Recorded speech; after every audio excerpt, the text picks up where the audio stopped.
ಒಂದು ಸ್ಕ್ರಿಪ್ಟ್ನ ಪಯಣ, ಅದು ಸಾವಿರಾರು ವರ್ಷಗಳ ಕಥೆ. ಕೇವಲ ಬದುಕುಳಿದಿದ್ದಲ್ಲ, ಬದಲಾಗ್ತಾ ಬಂದ ಕಥೆ.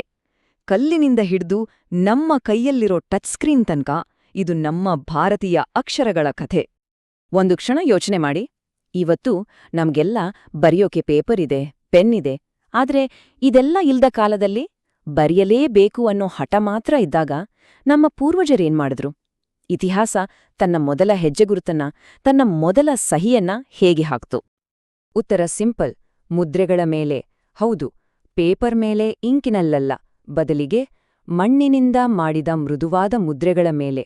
ಅದರ ಮೇಲೆ ಚಿಹ್ನೆಗಳನ್ನ ಒತ್ತಿ ಇತಿಹಾಸ ತನ್ನ ಮೊದಲ ಅಳಿಸಲಾಗದ ಗುರುತನ್ನ ಬಿಟ್ಟು ಹೋಯಿತು. ಸರಿ, ಹಾಗಾದ್ರೆ ಈ ಕತೆಯ ಮೊದಲ ಚಾಪ್ಟರ್ಗೆ ಹೋಗೋಣ. ಇಲ್ಲಿ ಬರವಣಿಗೆ ಅನ್ನೋದು ಕೇವಲ ಒಂದು ಸಂವಹನದ ಅನಿವಾರ್ಯತೆ ಆಗಿತ್ತು, ಒಂದು ಅವಶ್ಯಕತೆ ಆಗಿತ್ತು. ಕಲ್ಲಿನ ಮೇಲೆ ಕೆತ್ತೋದು ಅಂದ್ರೆ ಸುಮ್ನೇನಾ? ತುಂಬನೇ ಕಷ್ಟದ ಕೆಲ್ಸ. ಆದರೆ ಚಕ್ರವರ್ತಿ ಅಶೋಕನಿಗೆ ಒಂದು ದೊಡ್ಡ ಗುರಿ ಇತ್ತು.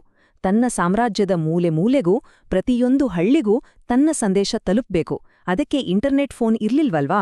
ಹಾಗಾಗಿ ಅವರು ಕಲ್ಲುಬಂಡೆಗಳನ್ನ, ಸ್ತಂಭಗಳನ್ನೇ ಆಯ್ಕೆ ಮಾಡ್ಕೊಂಡ್ರು. ಯಾಕಂದ್ರೆ ಅವು ಶಾಶ್ವತವಾಗಿ ನಿಲ್ಲೋ ಮಾಧ್ಯಮಗಳು. ಆರಂಭದಲ್ಲಿ ನಮ್ಮ ಲಿಪಿಯ ಮೇಲೆ ಸ್ವಲ್ಪ ಪರ್ಷಿಯನ್ ಪ್ರಭಾವಿತ್ತು. ಯಾಕಂದ್ರೆ ಆಗಿನ ರಾಜಕೀಯ, ವ್ಯಾಪಾರ ಸಂಬಂಧಗಳು ಹಾಗಿದ್ವು. ಇನ್ನೊಂದು ಆಶ್ಚರ್ಯದ ವಿಷಯ ಅಂದ್ರೆ, ಈಗ ನಾವು ಎಡದಿಂದ ಬಲಕ್ಕೆ ಬರೀತೀವಲ್ವಾ, ಆಗ ಹಾಗಲ್ಲ. ಆಗ ಬಲದಿಂದ ಎಡಕ್ಕೆ ಬರೆಯಲಾಗ್ತಿತ್ತು, ಉಲ್ಟಾ. ಬರವಣಿಗೆ ಕೇವಲ ಸಂದೇಶ ಕಳಿಸುವ ಒಂದು ಟೂಲ್ ಆಗಿ ಶುರುವಾಯಿತು. ಆದ್ರೆ ಕಥೆ ಅಲ್ಲಿಗೆ ನಿಲ್ಲಿಲ್ಲ. ಅದು ನಿಧಾನವಾಗಿ ಒಂದು ಸುಂದರ ಕಲೆಯಾಗಿ ಬದಲಾಗಿದ್ದಿದೆಯಲ್ಲ, ಅದೊಂದು ಅದ್ಭುತ ಟ್ವಿಸ್ಟ್. ಮೊದಲಿಗೆ ಅಕ್ಷರಗಳು ಹೇಗಿದ್ದು ಅಂದ್ರೆ ಏಕ್ದಮ್ ಫಂಕ್ಷನಲ್. ಕಲ್ಲಿನ ಮೇಲೆ ಕೆತ್ತಿದ ಸ್ಪಷ್ಟ, ನೇರವಾದ ಗೆರೆಗಳು. ಅದರ ಒಂದೇ ಉದ್ದೇಶ ಓದೋರಿಗೆ ಕ್ಲಿಯರ್ ಆಗಿ ಅರ್ಥ ಆಗ್ಬೇಕು ಅಷ್ಟೇ. ಸೌಂದರ್ಯದ ಬಗ್ಗೆ ಯೋಚನೆಯೇ ಇರಲಿಲ್ಲ. ಆದರೆ ಗುಪ್ತರ ಕಾಲ ಬಂತು ನೋಡಿ, ಅಲ್ಲಿ ಒಂದು ದೊಡ್ಡ ಬದಲಾವಣೆ ಆಯ್ತು. ರೇಖೆಗಳು ದುಂಡಾದವು, ಅಕ್ಷರಗಳು ಸುಂದರವಾದವು. ಇದೊಂದು ಕ್ರಾಂತಿನೇ ಸರಿ. ಕೈಬರಹ ಅನ್ನೋದು ಕೇವಲ ಬರವಣಿಗೆ ಅಲ್ಲ, ಅದೊಂದು ಕಲೆ. ಅದಕ್ಕೂ ಸೌಂದರ್ಯ ಇದೆ ಅಂತ ಜಗತ್ತಿಗೆ ಗೊತ್ತಾಗಿದ್ದೇ ಆಗ. ಸರಿ, ಬರವಣಿಗೆ ಸುಂದರ ಆಯಿತು. ಇದರ ಜೊತೆಗೆ ಅದು ಈ ಇಡೀ ಉಪಖಂಡದ ಒಂದು ದೊಡ್ಡ ಭಾಗವನ್ನ ಒಟ್ಟಿಗೆ ತರುವ ಒಂದು ಶಕ್ತಿಯಾಗಿಯೂ ಬೆಳೆಯಿತು. ಆಗ ಬಂದಿದ್ದೇ ನಾಗರಿ ಲಿಪಿ. ಮುಂದಕ್ಕಿದೆ ದೇವನಾಗರಿ ಅಂತ ಪ್ರಸಿದ್ಧವಾಯಿತು.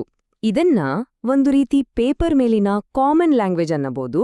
ಯಾಕಂದ್ರೆ ಇದು ಭಾರತದ ಬೇರೆ ಬೇರೆ ಪ್ರದೇಶಗಳನ್ನ ಒಂದೇ ಆಡಳಿತಾತ್ಮಕ ಮತ್ತು ಸಾಹಿತ್ಯಕ ವೇದಿಕೆಯ ಕೆಳನೆ ತಂತು. ಮೊದಲ ಬಾರಿಗೆ ಭಾರತಕ್ಕೆ ಒಂದು ಯೂನಿಫಾರ್ಮ್ ಆದ ಲಿಖಿತ ಧ್ವನಿ ಸಿಕ್ತು.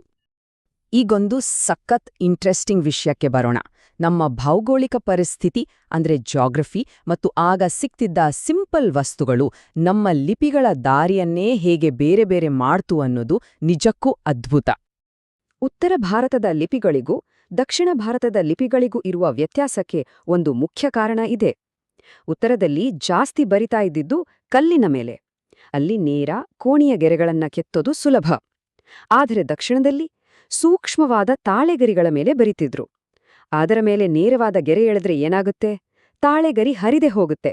ಅದಕ್ಕೆ ದಕ್ಷಿಣದ ಲಿಪಿಗಳು ಅನಿವಾರ್ಯವಾಗಿ ದುಂಡಗಿನ, ಹರಿಯೋ ತರಹದ ಆಕಾರಗಳನ್ನ ಪಡ್ಕೋಬೇಕಾಯಿತು. ಕಾಲ ಬದಲಾದಂತೆ ಬರವಣಿಗೆಯ ಟೂಲ್ಸ್ ಮತ್ತೆ ರೂಲ್ಸ್ ಕೂಡ ಬದಲಾಯಿತು.